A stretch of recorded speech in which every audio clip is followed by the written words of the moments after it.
Hi, I'm really excited to be presenting along all these wonderful presentations that have already gone today. I'm going to be presenting our project, Social Needs Resource Provision in Critically Ill Children May Reduce Hospital Readmissions, and you can see my wonderful research team all listed up there with me. We have no disclosures. Just to review, critically ill children may have unmet social needs, which may be worsened by PICU hospitalization.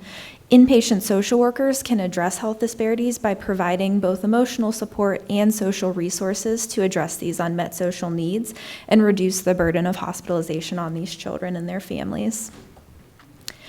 We don't know if social resource provision during PICU hospitalization is associated with outcomes for critically ill children, and this information may help identify children at highest risk for social disparity and guide resource development to mitigate the impact of hospitalization on social needs. Our objective of this study was to describe the characteristics of patients receiving social resources during their PICU hospitalization and study the impact of social resource provision on 6-month hospital readmissions and healthcare costs. So what we did is conduct a propensity-matched retrospective single-center cohort study at a tertiary freestanding children's hospital. And we included all PICU encounters between January 1st of 2023 and December 31st of 2023 with no exclusion criteria.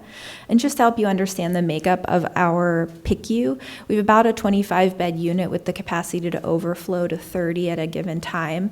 And during this study, we had one dedicated social worker who worked regular business hours Monday through Fridays, and we had the ability to reach out to an emergency on-call social worker who was not part of our staff at other times, but anything they did was not able to be included in this study due to differences in documentation. And we also at the time had no specific criteria for who these social workers engaged. So typically it was children already known to our unit or who were admitted for diagnoses commonly associated with some sort of health disparities such as trauma or mental health concerns.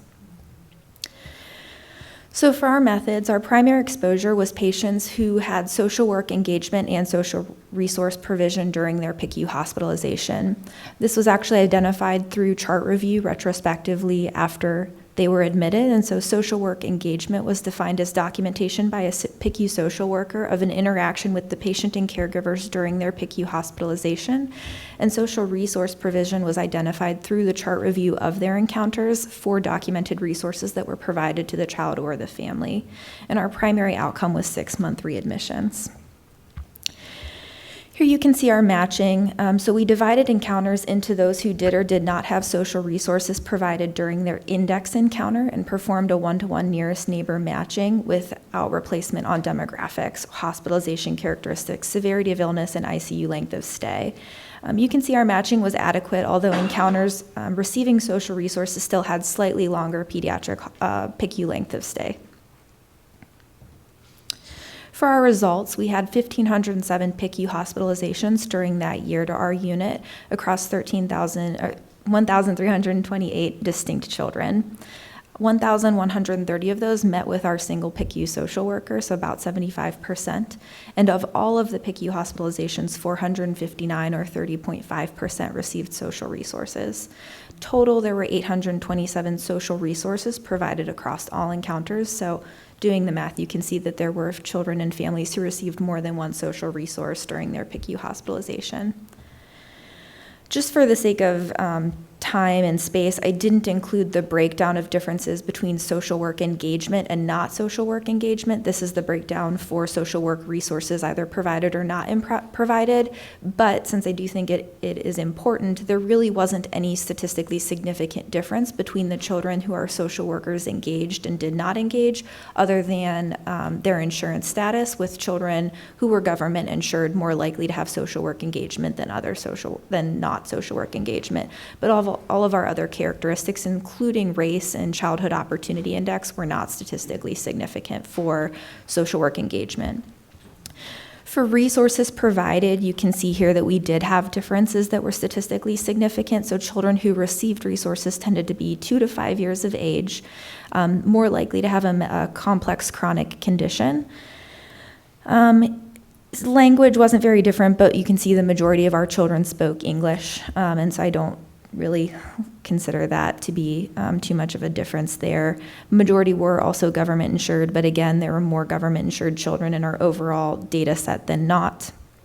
They tended to have a lower median household income based on zip code, although again, you can see for our whole population, the overall median household income zip code on average was only 54,000, which is pretty low globally. And then our childhood opportunity index was statistically significant, with children who received resources more likely to be very low than children who did not receive resources. One nice thing that what came out of this was actually developing a categorization system for the resources that our social workers provide, both for this study and moving forward for tracking those resources. And so you can see here our overall breakdown. And then I gave 2 of the sub-breakdowns for the categories just for your review and reference.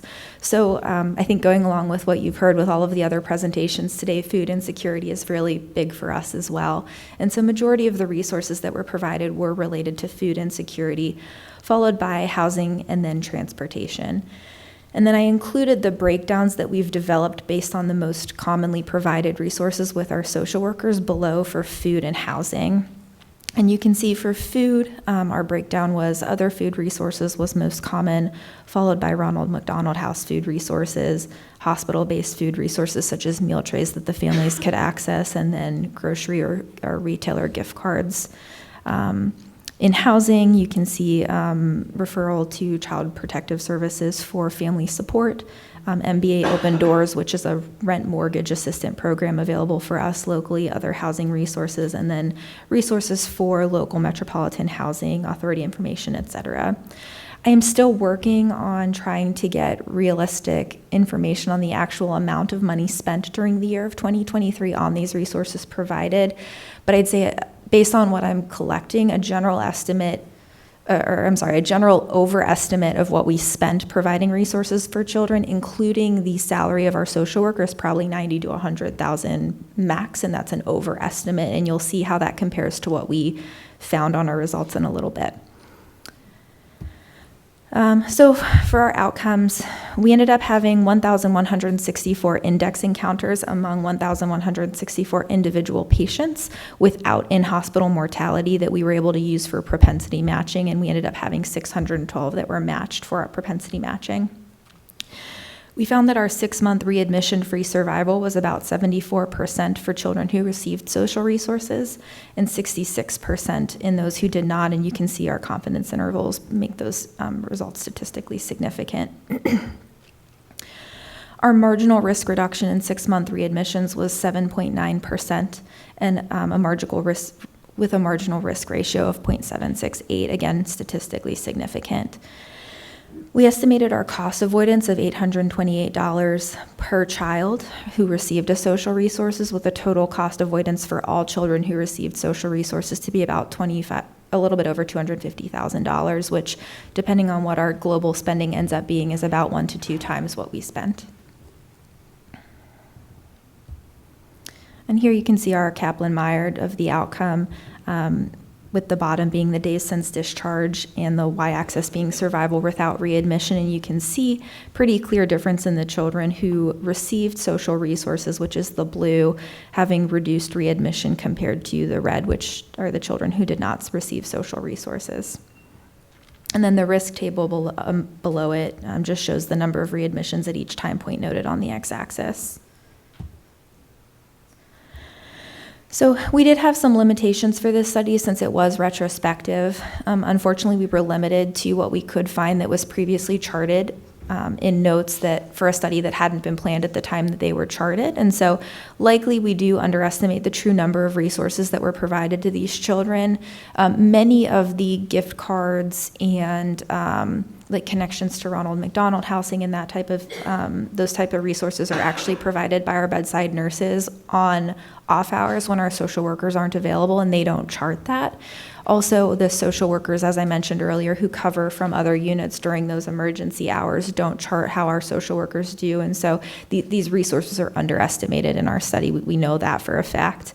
And then I don't want to not recognize one of the really important impacts of the social workers in our PICU, especially for critically ill children, is the mental health support for the families who have critically ill children. And our social workers, unfortunately, don't document the time that they spend with these families. And so I think that is also a gross underestimate of the support that they provide to these children and their families as well. And unfortunately was something that retrospectively we could not measure. So just in discussion and conclusion, upon PICU admission, critically ill children are at high risk for unmet social needs. We were able to demonstrate a reduction in readmissions for children who receive social resources during their PICU hospitalization with an annual cost avoidance of over $250,000. Future work is needed to further characterize the social needs of critically ill children, identify resource gaps, and provide potential cost savings for preventable health care utilization through increased social care. And those are just some of my resources.